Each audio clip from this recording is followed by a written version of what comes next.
बड़े बड़े political campaigns में एक बहुत पावरफुल कम्युनिकेशन फॉर्मूला इस्तेमाल होता है। और मजे की बात यह है कि कोई भी इसे इस्तेमाल कर सकता है अपने आइडियाज को सिर्फ 30 सेकंड में दमदार तरीके से रखने के लिए। तो चलिए आज इसी फॉर्मूला को समझते हैं। सिर्फ 30 सेकंड। सोचिए, किसी का ध्यान खींचने और अपनी एक छाप छोड़ने के लिए बस आधा मिनट। आज की इस भाग दौड़ भरी दुनिया में ये 30 सेकंड कितने कीमती हो सकते हैं, है ना? पर सवाल ये उठता है, क्या इतने कम समय में किसी का मन बदला जा सकता है? हम इस 30 सेकंड को एक मुश्किल की तरह नहीं, बल्कि एक मौके की तरह देखेंगे। एक मौका, ये दिखाने का कि एक सही आइडिया किसी की भी सोच बदल सकता है। अच्छा, ये टेक्निक आई कहाँ से? ये असल जिंदगी के एक सीन से निकली है। जरा सोचिए, बिहार का एक गांव, वहां का भीड़ भाड़ वाला बाजार और एक उम्मीदवार है। तभी एक वोटर उसे रोकता है और सीधा पूछता है, भाई आपको वोट क्यों दें? अब वहां लंबा चौड़ा भाषण देने का तो टाइम है नहीं। बस यहीं से जन्म हुआ इस पावरफुल टेक्निक का। तो इस चैलेंज का सल्यूशन क्या है? इसे कहते हैं एलिवेटर पिच। नाम बड़ा मजेदार है ना?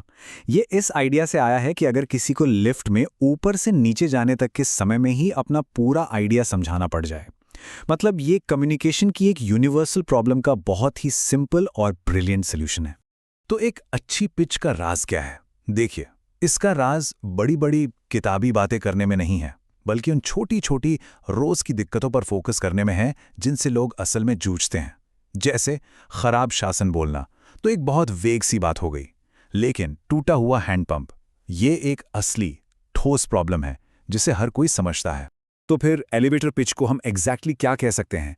ये आपके मैसेज की वो आत्मा है, एकदम शॉर्ट और पावरफुल, जो आपकी बड़ी सोच को लोगों की रोज की परेशानियों से सीधा कनेक्ट कर देती है। मतलब ये सिर्फ इंफॉर्मेशन देना नहीं है, ये एक रिश्ता बनाना है, एक कनेक्शन बनाना है। चलिए अब थ्योरी से प्रैक्टिकल पर आते हैं। यहाँ एक बहुत ही सिंपल 3 स्टेप का फॉर्मूला है। इसे एक ब्लूप्रिंट की तरह इस्तेमाल किया जा सकता है अपनी खुद की विनिंग पिच तैयार करने के लिए। तो ये हैं वो 3 स्टेप्स। स्टेप 1, पहले 5 से 10 सेकंड में एक ऐसी प्रॉब्लम से शुरू करें जिसे लोग जानते हैं, महसूस करते हैं।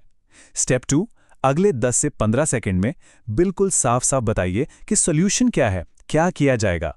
और स्टेप 3, आखिरी 5 से 10 सेकंड में अपना पर्सनल कमिटमेंट दिखाइए। और हाँ, टाइमिंग बहुत जरूरी है, हर 1 सेकंड की कीमत है। चलो स्टेप 1 का एक एग्जाम्पल देखते हैं। अब ये कहने की जगह कि शिक्षा व्यवस्था खराब है, जो कि बहुत जनरल बात है, ये कहना कितना पावरफुल है। हमारे बच्चे टूटी फूटी स्कूल की इमारतों और कभी ना आने वाले शिक्षकों से बेहतर के हकदार हैं। देखिए, ये बात सीधी दिल पे लगती है, क्योंकि एक ऐसी सच्चाई है जिसे लोगों ने देखा है। तो जब इन सारे पार्ट्स को एक साथ जोड़ दिया जाए तो ये सुनने में कैसा लगेगा? चलिए एक पूरी पिच का एग्जाम्पल देखते हैं जहां थ्योरी को एक्शन में बदला गया है। जरा इसे सुनिए। मैं नाम हूं और मैं इन्हीं चुनौतियों का सामना करते हुए बड़ा हुआ हूं। अच्छी शिक्षा ने मेरी जिंदगी बदल दी और मैं चाहता हूं कि यहाँ के हर बच्चे को वही मौका मिले। मैं बेहतर स्कूलों, समय पर मनरेगा भुगतान और ईमानदार शासन के लिए लड़ रहा हूं। मैं झूठे वादे नहीं करूंगा। मैं हर दिन आपके साथ मिलकर अपनी पंचायत को बेहतर बनाने के लिए काम करूंगा।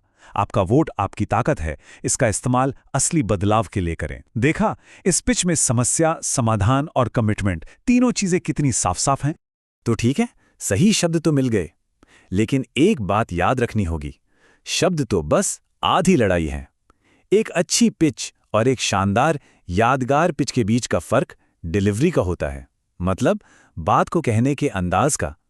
तो चलिए देखते हैं कि इस अंदाज को कैसे परफेक्ट किया जाए।